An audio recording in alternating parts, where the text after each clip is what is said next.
Hello, welcome to the Computer School Mart.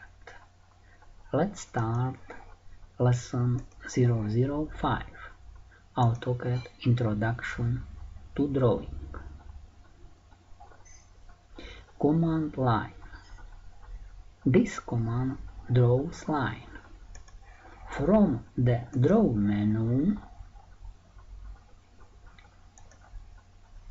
we can choose the command line. This is an icon of command line. Let's switch into AutoCAD.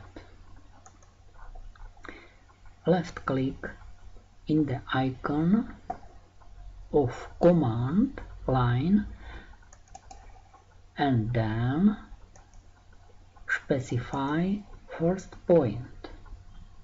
Left click in the drawing area to set first point.